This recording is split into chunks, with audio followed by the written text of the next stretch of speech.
Best practices for .NET code coverage. Code coverage metrics. Selecting the right combination of metrics you use to measure the effectiveness of your testing strategies and the quality of your code base is a crucial first step in using code coverage within your organization.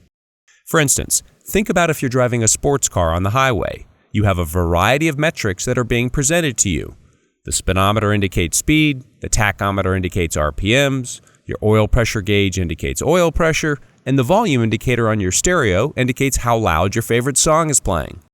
They are all metrics and they are all useful. However, if you select to focus on the volume indicator to determine how fast you should drive to the office, local law enforcement might give you an out-of-bounds exception in the form of a speeding ticket. So it's pretty obvious in that scenario that volume is an irrelevant metric for guiding your speed. But the same concept applies in code coverage. For instance, in .NET development, let's say you pick method coverage, a metric that can be calculated but isn't particularly information-rich to guide your quality efforts. Well, you may quickly find out that you can either intentionally or unintentionally produce some pretty amazing metrics and simultaneously release some pretty buggy code. So what is the one metric? Well, let's go back to the car example.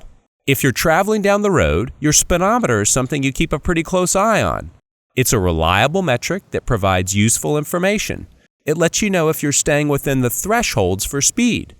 However, if your tachometer spikes or your oil pressure gauge drops, all before your speedometer reflects a change in speed, it's probably a good indication that you may have a larger underlying problem.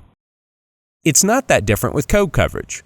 Code coverage is about using a core set of metrics and monitoring their trends over time to ensure you have the best insights possible for ensuring that your code, your testing strategies, and ultimately your entire application will perform as expected.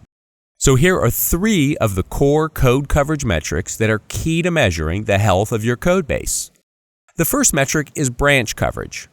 Branch coverage is the percentage of individual code segments covered during the testing of the application, where each branch is a segment of code that has exactly one entry point and one exit point.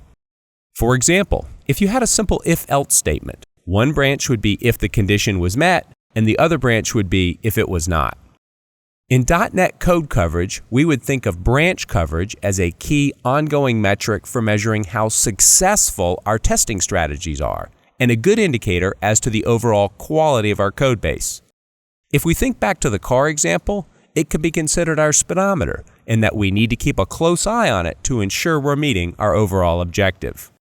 The next metric we would use as a best practice for measuring the health of our code base is sequence point coverage, which is the percentage of sequence points covered during the testing of the application.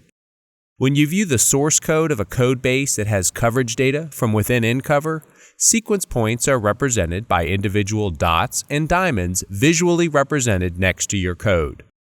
We view sequence point coverage as one of the key supporting metrics for drilling in and finding the exact points within our code that we still need to test to maintain our overall branch coverage.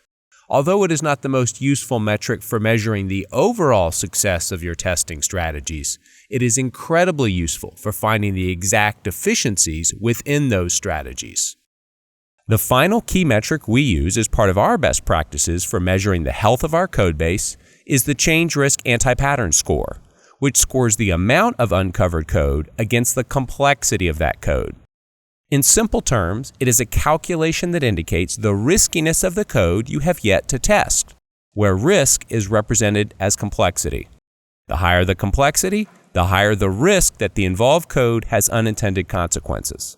The Change Risk Anti-Pattern Score is incredibly useful at helping you direct your attention and resources to the portions of code that have the greatest probability of impacting the overall health of your code base.